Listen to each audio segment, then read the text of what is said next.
I made a statement on one of my videos to tell Metcalf's father, quit capitulating to these black people because they secretly despise and hate white people and want revenge for what they believe is still a wrong way back in slavery.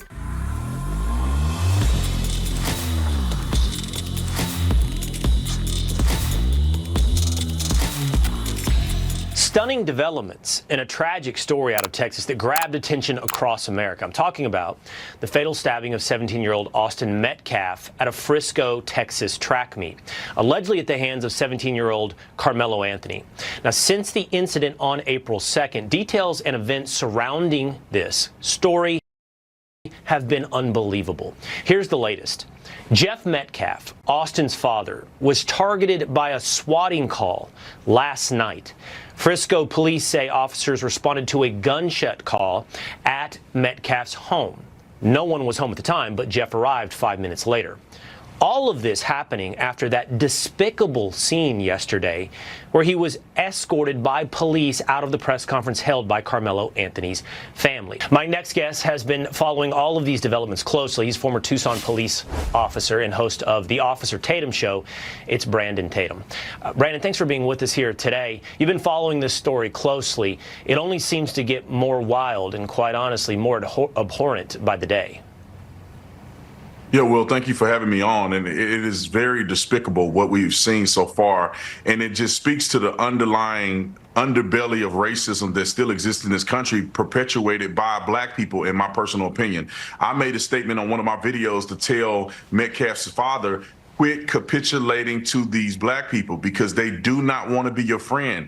A lot of them who are associated with this incident, that's giving money in the GoFundMe, who's representing the family, they secretly despise and hate white people and want revenge for what they believe is still a wrong way back in slavery. So it is turning south as the capitulation continues. But another thing that I find is going to be very problematic is that you have people that are pushing disinformation that makes it appear that this is a self-defense claim. And I do not think that this kid has a chance at self-defense, which is going to be horrible for him at the end of the day. That does seem to be what the claim will be made when it gets to the court. But in the public opinion or in the public sphere, Brandon, you're right. We're already seeing comparisons made. In fact, Dominique Alexander did it yesterday at that press conference. He made comparisons to, for example, Kyle Rittenhouse. Yeah, that has to be the most asinine thing that you can even try to express. Kyle Rittenhouse was attacked. He was chased down, cornered. A guy tried to take his weapon. He shot him. Another person tried to use a deadly weapon against him, which was a skateboard at the time. He ended up shooting him, and another person pulled a gun on him. And what else could he have done but protect himself lawfully in a place that he belonged? This is a very different situation. You have a young man who brought a knife to a track meet, which is already illegal, bringing a knife on the premise of a sporting event.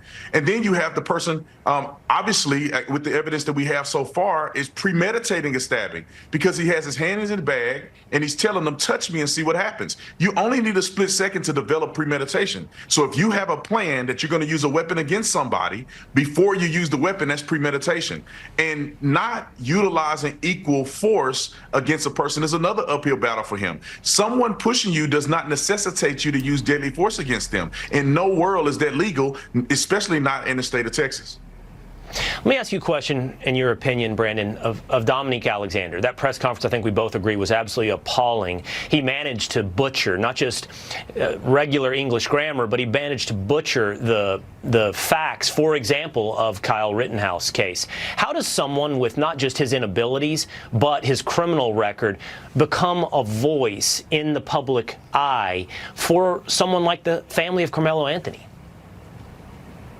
Well, this is just a continuation of the manipulation from black leaders to just pimp out these families for money. This man is not qualified whatsoever, and I can put my life on it that the defense team is literally want to throw up thinking about this guy litigating or putting information out in the public, and he's an idiot. He can't even say defense. What did he say? Self-defense. The other day he said self-defense. He don't even know how to say self-defense. And then also, I think what his objective is, and people may be missing this, is that they want to get the public to be on their side in order to taint the jury pool. Because as much disinformation they can put out there, as much sympathy they can garnish from the surrounding public, when it's time to do jury selections, they're going to have a lot of people that have sympathy towards Karmelo Anthony, which could create a hung jury situation. But this gentleman who has a criminal record is not a fair and good representation for this family. I actually feel sorry for that little boy. Well, not that the fact that he killed somebody, but that they're thrusting him into a position that I don't think he wants to take.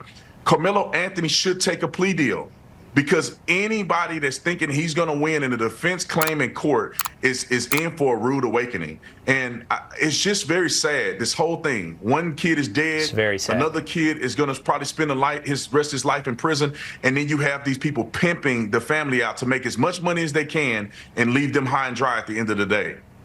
And if the cost be racial division in this country, then so be it. That's the cost to pay for these actors, these grifters. Brandon Tatum, thank you so much for talking about this case with me here today. Will, thank you for having me. God bless you. All right, God bless.